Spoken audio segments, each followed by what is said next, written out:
നമസ്കാരം. കണ്ണൂരിലെ എഞ്ചിനീയറിംഗ് കോളേജിൽ ഉണ്ടായ ഒരു സംഭവമാണ് ഞാൻ പറയാൻ പോകുന്നത്. ആ കോളേജിൽ പഠിപ്പിച്ചുകൊണ്ടിരിക്കുന്ന ഒരു അധ്യാപികയ്ക്ക് നേരെ കൂട്ടത്തിലുണ്ടായിരുന്ന സഹപ്രവർത്തകന് സെക്ഷൽ ഹരാസ്മെന്റ് നടത്തിയെന്ന്. ഇതാരാന്ന് ഇവർക്കറിയില്ലായിരുന്നു. ഇവർ പഠിപ്പിച്ചിരിക്കുന്ന ക്ലാസ്സിന്റെ ഫ്രണ്ടിൽ ഇവരുടെ ഒരു മോശമായ രീതിയിലുള്ള ഒരു പോസ്റ്റർ ഇവർ പതിപ്പിച്ചു ഈ സഹപ്രവർത്തകന്. അറിഞ്ഞിട്ടില്ലായിരുന്നു. അതിനുശേഷം ഇവർ CCTV ക്യാമറ പരിശോധിച്ചപ്പോൾ കൂട്ടത്തിലുണ്ടായിരുന്ന സഹപ്രവർത്തകനാണെന്ന് അറിയുകയും പ്രിൻസിപ്പാളിൻ്റെ അടുത്ത് ഇവർ കംപ്ലൈൻറ്റ് ചെയ്യുകയും ചെയ്തു. അങ്ങനെ കംപ്ലൈൻറ്റ് ചെയ്തതിൻ്റെ ഫലമായിട്ട് ഒരു തുടർ നടപടികളൊക്കെ നടപ്പിലാക്കി. ഇനി നമുക്ക് ആ അധ്യാപിക പറയുന്ന വാക്കുകൾ എന്തൊക്കെയാണെന്ന് നമുക്കൊന്ന് കേട്ടു നോക്കാം. കണ്ണൂർ എഞ്ചിനീയറിംഗ് കോളേജിൽ പ്രവർത്തിച്ചു കൊണ്ടിരിക്കുന്ന ഒരു അധ്യാപികയ്ക്ക് നേരെ അവിടെ തന്നെ ജോലി ചെയ്യുന്ന മറ്റൊരു അധ്യാപകൻ നിരവധി കാലമായി ശല്യം ചെയ്യുന്നു, ലൈംഗിക അധിക്ഷേപം നടത്തുന്നു. ഇയാൾക്കെതിരെ കോളേജിൽ പരാതി നൽകിയിട്ടും ആ പരാതിക്കെതിരെ നടപടിയെടുക്കാനോ കൂടുതൽ കാര്യങ്ങളിലേക്ക് നീങ്ങുവാനോ കോളേജ് അധികൃതർ തയ്യാറായില്ല എന്നും പോലീസിന് പരാതി കൊടുത്തിട്ടും പോലീസ് പോലും കൃത്യമായി നിയമ നടപടി സ്വീകരിക്കുന്നില്ല എന്നുമുള്ള പരാതിയുമായി ഇപ്പോൾ രംഗത്ത് വന്നിരിക്കുകയാണ് അവിടുത്തെ അധ്യാപിക. എവിടുന്നാണ് വരുന്നത്? ഞാൻ കണ്ണൂർ ജില്ലയിൽ ആയിരുന്നു. ഞാൻ ജോലി ചെയ്യുന്നത് കണ്ണൂർ ധർമ്മശാല സർക്കാർ എഞ്ചിനീയറിംഗ് കോളേജ്. അപ്പോൾ അവിടെ ഒരു സെക്ഷൽ ഹരാസ്മെൻറ്റുമായിട്ട് ഞാനൊരു പത്രസമ്മേളനം വിളിക്കാൻ വേണ്ടി ഇന്നലെ രാത്രി പെട്ടെന്ന് KSRTCയിൽ താഴെ പേപ്പർ വിരിച്ച് കിടന്ന് ഇന്നിവിടെ എത്തി. ഞാൻ പത്രക്കാരെ കണ്ടു. അപ്പം എൻ്റെ മുഖം കാണിക്കുന്നതിനൊന്നും എനിക്ക് പ്രശ്നമില്ല. എന്താ കാരണം ഏരിയയാണെങ്കിലും ഞാൻ പോരാടാൻ തീരുമാനിച്ചിട്ടുള്ളത്. പിന്നെ എൻ്റെ ഭാഗം ക്ലിയർ ആയതുകൊണ്ട് തന്നെയാണ് ഞാൻ വന്നത്. എൻ്റെ ഭാഗത്ത് തെറ്റില്ല. പിന്നെ മുഴുവൻ എവിഡൻസും എൻ്റെ കയ്യിലുണ്ട്. എൻ്റെ കൂടെ ജോലി ചെയ്യുന്ന ഒരാൾ എൻ്റെ നഗ്ന വീഡിയോ ഉണ്ടെന്ന് എൻ്റെ ക്ലാസ്സിൻ്റെ മുന്നിൽ എഴുതി വെച്ചിട്ട് അവനെ കോളേജ് പ്രൊട്ടക്റ്റ് ചെയ്യുന്നു. അയാളെ പേര് അജിത്ത് AK എന്നാണ്. അവനെതിരെ ഒരു നടപടിയും 2 മാസമായിട്ട് എടുത്തില്ല. അധ്യാപകനാണ്. എൻ്റെ അതേ പോസ്റ്റ്. പിന്നെ ഇയാൾ ചെയ്ത വേറൊരു കാര്യം, മദ്യപിച്ചിട്ട് ഡ്യൂട്ടി സമയത്ത് ക്ലാസ്സിൽ വരും. അപ്പം ഞാൻ വരാൻ പാടില്ല എന്ന് പറഞ്ഞതാണ് അയാളെ വൈരാഗ്യം. അപ്പോൾ ഇയാൾ എന്നെ ഇൻസ്ട്രുമെൻ്റ് എടുത്ത് എറിയലും കോളേജിൽ നിന്ന് ചോദിച്ച് എന്നെ മെൻ്റലി ഹരാസ്മെൻറ്റ് ചെയ്ത് ഞാൻ ഡിസംബർ 12-ന് പരാതി കൊടുക്കുന്നത് ഈ നിമിഷം വരെ ഒന്നും ആയില്ല. എന്നിട്ട് ഞാൻ ഒരാഴ്ച മുന്നേ പ്രിൻസിപ്പാളെ ക്യാബിൽ കയറി പ്രശ്നമുണ്ടാക്കി. പ്രശ്നം എന്ന് പറഞ്ഞാൽ സാധാരണ നിലയിൽ എൻ്റെ പ്രതിഷേധം, സാറേ എനിക്ക് എന്നെ ദ്രോഹിച്ച ആളെ കൂടെ എനിക്ക് ജോലി ചെയ്യാൻ പ്രയാസമുണ്ട്, അയാൾ നിങ്ങൾ എന്തിനിങ്ങനെ സൈൻ ചെയ്യിക്കുന്നത്, എന്തിനാണ് ഇവിടെ വരുത്തുന്നതെന്ന് ചോദിച്ചു. അപ്പോൾ പറഞ്ഞു നിങ്ങളെപ്പോലെ തന്നെയുള്ള ഒരു ഉദ്യോഗസ്ഥനായാലും എനിക്ക് സൈൻ ചെയ്യിക്കാൻ പറ്റൂല എന്നൊന്നും പറയാൻ പറ്റൂല എന്ന്. അങ്ങനെ ഞാൻ പറഞ്ഞു ഒന്നുകിൽ അയാൾ അല്ലെങ്കിൽ ഞാൻ. അതായത് നിങ്ങൾ കോളേജിൽ പരാതി കൊടുത്തു, കോളേജ് ഒരു നടപടിയും സ്വീകരിച്ചില്ല? ഇല്ല. നടപടി അവരെപ്പോഴും ഞാൻ ചോദിക്കുമ്പോൾ പറയുന്നത് പോലീസിലേക്ക് ഫോർവേഡ് ചെയ്തു, DTക്ക് ഫോർവേഡ് ചെയ്തു. DTന്ന് നടപടിയില്ല, പോലീസിൽ നിന്ന് നടപടിയില്ല. ഞാൻ കോളേജ് ഗേറ്റിന് 1.5 ദിവസം നിരാഹാരം ഇരുന്നിട്ടാണ് FIR ഇട്ട് വാങ്ങിയത്. ഈ FIRൻ്റെ മേലെ അയാൾ ജാമ്യം എടുത്തു. അയാൾ ഇപ്പോഴത്തെ പൊസിഷൻ എന്നാണെന്നറിയില്ല. ഞാൻ വിളിക്കുമ്പോൾ തളിപ്പറമ്പ് പോലീസ് പറയുന്നത് അയാൾ മെഡിക്കൽ ലീവാണെന്ന്. അന്വേഷണ ഉദ്യോഗസ്ഥൻ. പിന്നെ DTന്ന് ഒരു നടപടി ഇല്ലാത്തതുകൊണ്ട് ഞാൻ പ്രിൻസിപ്പാളോട് പ്രതിഷേധിച്ചപ്പോൾ അയാൾക്ക് സസ്പെൻഷൻ ഓർഡർ അടിച്ചു. അതേ സെക്കൻഡിൽ തൊട്ടടുത്ത ഫയൽ നമ്പർ ഇട്ടിട്ട് എനിക്ക് ട്രാൻസ്ഫർ അടിച്ചു. ഈ അധ്യാപിക പറഞ്ഞ വാക്കുകൾ നിങ്ങൾ കേട്ടില്ലേ? അവരുടെ നഗ്ന വീഡിയോ ഉണ്ടെന്നും പറഞ്ഞ് ക്ലാസ്സിന്റെ ഫ്രണ്ടിൽ ഈ അധ്യാപകന് ഇത് ഒട്ടിച്ചു വെച്ചു. അതിനെ തുടർന്ന് ഇവർ പരാതിപ്പെട്ടു. എന്നിട്ട് യാതൊരു നടപടിയും ഉണ്ടായിട്ടില്ല. ഇവര് നിരാഹാര സമരം നടത്തി എന്നൊക്കെയാണ് ഇവർ പറയുന്നത്. ഇവർ ലാബ് അസിസ്റ്റൻ്റ് എങ്ങാണ്ടാണെന്ന് തോന്നുന്നു. എഞ്ചിനീയറിംഗ് കോളേജിലെ ലാബ് അസിസ്റ്റൻ്റാണ്. അപ്പം അതിനെ തുടർന്ന് പിന്നെ ഒരു നടപടി എടുത്തതെന്നു വെച്ചാൽ ഇവരെ കോഴിക്കോട്ടേക്ക് സ്ഥലം മാറ്റി. അതുപോലെ തന്നെ മറ്റേ അധ്യാപകനെ സസ്പെൻഡ് ചെയ്തു. അങ്ങനെ ഒരു നടപടിയാണ് ഇവർ ചെയ്തത്. ഇവരുടെ കയ്യിൽ എല്ലാ എവിഡൻസും ഉണ്ട്. അതുകൊണ്ട് ഞാൻ പോരാടുമെന്നാണ് ഈ സ്ത്രീ പറഞ്ഞേക്കുന്നത്. അങ്ങനെയാണ് സംഭവം നടന്നിരിക്കുന്നത്. അതാണ് ഇൻ്റർവ്യൂ നടത്തിയിരിക്കുന്ന ആളോട് ഇവർ പറയുന്ന കാര്യങ്ങൾ. ഇനി നമുക്ക് വേറെ പ്രധാനപ്പെട്ട ഒരു കാര്യമുണ്ട്. അതെന്താണെന്ന് നമുക്കൊന്ന് കേട്ടു നോക്കാം. ചെയ്തിട്ടില്ല. എൻ്റെ ക്ലാസ്സിൻ്റെ മുന്നിൽ എഴുതി വെച്ചത് CCTVയിൽ തെളിഞ്ഞിട്ട് അവനെ പ്രൊട്ടക്റ്റ് ചെയ്യുന്നു. അയാൾ എഴുതിയത് എനിക്കൊരു യൂട്യൂബ് ചാനലുണ്ട്. അതെന്താന്ന് പറഞ്ഞാൽ ഈ 30 വർഷം ഒറ്റയ്ക്ക് ജീവിച്ചപ്പോൾ പല പകൽമാന്യന്മാരും കാണുമോ, വരുമോ, തരുമോ എന്ന് ചോദിച്ചിട്ടുണ്ട്. ബന്ധുക്കളായിക്കോട്ടെ, നേതാക്കന്മാരായിക്കോട്ടെ, നാട്ടുകാരായിക്കോട്ടെ. അത് മരിക്കുന്നതിന് മുന്നേ തുറന്ന് പറയാൻ വേണ്ടി തന്നെ തുടങ്ങിയ ചാനലാണ്. അതിൽ പിന്നോട്ടില്ല. അതാണ് ഇവരെ ചൊടിപ്പിച്ചത്. ഈ ചാനൽ നടത്തിക്കുന്നതിൻ്റെ പേരിലാണ് ഇങ്ങനെ ചുമരിന് ശ്രീലതയുടെ നഗ്ന വീഡിയോ 8 PM യൂട്യൂബിൽ നിന്ന് എഴുതി വെച്ചു. അപ്പോൾ അത് CCTVയിൽ നോക്കിയപ്പോൾ ആളെ കിട്ടി, ഈ എന്നെ ആദ്യം ഉപദ്രവിച്ച ആളെന്നെ. അധ്യാപകൻ എന്താ ഇത്ര വൈരാഗ്യം? അയാൾ മദ്യപിച്ച് ക്ലാസ്സിൽ വരുമ്പം ഞാൻ പറ്റൂല, പ്രായമായ പെൺകുട്ടികൾ എഞ്ചിനീയറിംഗ് കോളേജാണ്, പ്രായമായ കുട്ടികൾ വരുന്ന സ്ഥലമാണ്, എൻ്റെ കസ്റ്റോഡിയൻഷിപ്പിലെ ലാബാണ്, ഇവിടെ പറ്റൂല. ഞാൻ സൗഹാർദ്ദത്തെ പറഞ്ഞു നോക്കി. ഇപ്പോൾ അവർ പറയുന്ന ഒരു കാര്യം എന്താണെന്ന് വെച്ചാൽ, ഇവർക്കൊരു യൂട്യൂബ് ചാനലുണ്ട്. ഇതാണ് ഇവിടുത്തെ ട്വിസ്റ്റ്. ഈ യൂട്യൂബ് ചാനൽ ഇവർ തുടങ്ങിയിരിക്കുന്നത്, ഇവർക്ക് ഭർത്താവില്ലാതെ 10-30 വർഷം ഇവർ ഒറ്റയ്ക്ക് താമസിച്ചാണ്. അപ്പോൾ അവരുടെ അടുത്ത് കുറേ പകൽ മാന്യന്മാർ, കുറേ ബന്ധുക്കളായിക്കോട്ടെ, സഹപ്രവർത്തകരായിക്കോട്ടെ, അയൽവക്കക്കാരായിട്ട്, അങ്ങനെ പല ആളുകൾ ഇവരുടെ അടുത്ത് മോശമായ രീതിയിൽ വന്ന് സമീപിച്ചിട്ടുണ്ട്. അതൊക്കെ തുറന്നു പറയാൻ വേണ്ടിയിട്ട് നടത്തിയതാണ് ഇവർ യൂട്യൂബ് ചാനൽ. അതാണ് ഇതിൻ്റെ പ്രധാന കാരണം. പിന്നെ രണ്ടാമത് ആരോപിക്കുന്നത്, ഈ അധ്യാപകന് കോളേജിൽ മദ്യപിച്ചിട്ട് വരാറുണ്ട്.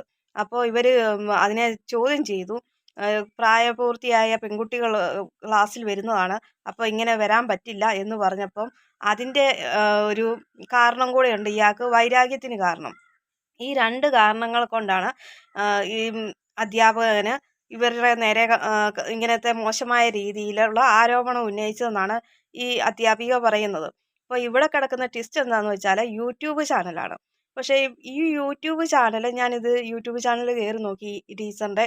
പക്ഷേ നമ്മൾ അങ്ങനെ ഒരു ഇവരുടെ നേരെ സമീപിച്ചിരിക്കുന്ന കാര്യങ്ങളൊന്നുമല്ല ഇവർ ബന്ധപ്പെട്ട് പറഞ്ഞിരിക്കുന്നത്. ഇവരുടെ 1-2 വീഡിയോയുടെ കുറച്ച് ഭാഗങ്ങൾ ഞാൻ ഇതിൻ്റെ അകത്ത് ആഡ് ചെയ്യാം, അത് നിങ്ങൾ കണ്ടു നോക്കുക. അവരുടേത് പക്ഷേ മോശമായ ഒരു സംസാരം തന്നെ. അത്രയും പ്രായമുള്ള ഒരു ആളാണ്, സമൂഹത്തിൽ ഒരു വിലയുള്ള സ്ഥാനമാണ് അധ്യാപിക എന്ന് പറയുമ്പോൾ. നമ്മളൊക്കെ മാതാപിതാ, ഗുരു, ദൈവം എന്നൊക്കെ പറയുമ്പോൾ അത്രയും റെസ്പെക്റ്റ് കൊടുക്കുന്ന ഒരു പ്രൊഫഷനാണ്. അതിന് നമുക്ക് അത്രയും ബഹുമാനമാണ്. നമ്മളെ പഴയ ഒരു അധ്യാപിക, നമ്മുടെ ഒരു കുഞ്ഞു നാളിൽ നമ്മളെ 1-ാം ക്ലാസ്സിൽ പഠിപ്പിക്കുന്ന ഒരു അധ്യാപകരെക്കുറിച്ച് നമ്മൾ ഓർക്കുമ്പോൾ പോലും തന്നെ അത്രയും ബഹുമാനമാണ് നമ്മൾ കാണിക്കുന്നത്. പക്ഷെ ആ സ്ഥാനത്ത് നിൽക്കുന്ന ബഹുമാനം, കുട്ടികളുടെയൊക്കെ ബഹുമാനം അർഹിക്കേണ്ട സ്ത്രീയുടെ യൂട്യൂബ് ചാനൽ എന്ന് പറഞ്ഞ് കാണുമ്പോൾ വളരെ മോശമായിട്ടുള്ള കണ്ടൻറ്റുകളാണ് അതിൽ അവർ ആഡ് ചെയ്തേക്കുന്നത്. എന്തായാലും നമുക്ക് അവരുടെ 1-2 ചെറിയ ഒരു വീഡിയോകൾ ഒന്ന് കണ്ടു നോക്കുക. രാത്രി 8 മണിക്കുള്ള ലൈവ് ഒരു ക്യാഷ് ലൈവാണ്. ക്യാഷ് ലൈവ് മനസ്സിലായോ? ക്യാഷ് ലൈവ് ടുഡേ 8 മണിക്ക്.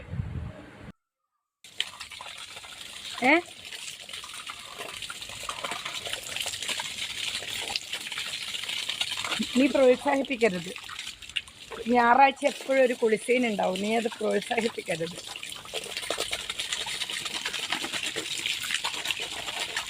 കേട്ടല്ലോ, ഇതാണ്. നിങ്ങൾക്ക് ഈ വീഡിയോ കണ്ടിട്ട് എന്താ തോന്നുന്നത്? ഒരു അധ്യാപികയുടേതായ ഒരു മാന്യത ആ വീഡിയോയിൽ കാണുന്നുണ്ടോ? അവരുടെ ഒരു ലാംഗ്വേജ് തന്നെ ഒരുമാതിരി ഒരു വഷള രീതിയിലുള്ള സംസാരമാണ്. പിന്നെ എങ്ങനെയാണ് അധ്യാപകൻ ചിലപ്പം പറയുന്നത്? കുട്ടികളെ നേരായ വഴിക്ക് നടത്തിക്കൊണ്ട് പോകേണ്ട ആളുകളാണ് അധ്യാപകർ. നമ്മൾ രക്ഷകർത്താക്കൾ എല്ലാവരും തന്നെ കുട്ടികളെ അത്രയും ഇതിൽ നമ്മൾ സ്കൂളിലേക്ക് അയക്കുന്നത് അവർ സമൂഹത്തിൽ നല്ലൊരു വ്യക്തികളായിട്ട് രൂപപ്പെടാൻ വേണ്ടിയിട്ടാണ്. അവർക്ക് വേണ്ടുന്ന വിദ്യാഭ്യാസത്തിൻ്റെ പുറമെ അവരുടെ സ്വഭാവ രീതി, അതൊക്കെ നല്ല രീതിയിൽ കൊണ്ടുവരേണ്ടത് അധ്യാപകരാണ്. നമ്മുടെ വീട്ടിൽ നിന്ന് നമ്മൾ പഠിപ്പിച്ചു കൊടുക്കുന്നു, അതുപോലെ തന്നെ നമ്മളോടൊപ്പം തന്നെ പ്രാധാന്യമുള്ളതാണ് അധ്യാപകർക്ക് കുട്ടികളെ നേരായ വഴിക്ക് നയിക്കുക എന്നുള്ളത്. അങ്ങനെയുള്ള ഒരു സ്ഥാനത്ത് നിന്ന് ഈ എഞ്ചിനീയറിംഗ് കോളേജ് എന്ന് പറയുമ്പോൾ ഒരു 18 വയസ്സ് മുതലുള്ള ആൺകുട്ടികൾ അവിടെ പഠിക്കുന്നവരാണ്. ആ പ്രായത്തിലുള്ള ആൺകുട്ടികളുടെയൊക്കെ മുമ്പിൽ നിന്ന് ഇവരെങ്ങനെ ക്ലാസ് എടുക്കുന്നതെന്നാണ് ഞാൻ ചിന്തിച്ചു പോകുന്നത്. ഒരു വീഡിയോ കണ്ടു കഴിയുമ്പോൾ ഒരു അധ്യാപികയാണോ ഇങ്ങനത്തെ വീഡിയോ ചെയ്യുന്നതെന്ന് ഓർക്കുമ്പോൾ ശരിക്കും എൻ്റെ ദൈവമേ എന്നോർത്ത് തല പെരുക്കുകയാണ് ചെയ്തത് അവരുടെ വീഡിയോ കണ്ടപ്പോൾ. ആ രീതിയിലുള്ള ഡ്രസ്സും അതുപോലെ തന്നെ അവർ വന്നുള്ള സംസാരങ്ങളും അതുപോലത്തെ രീതിയിലാണ് ഇവർ സംസാരിക്കുന്നതും.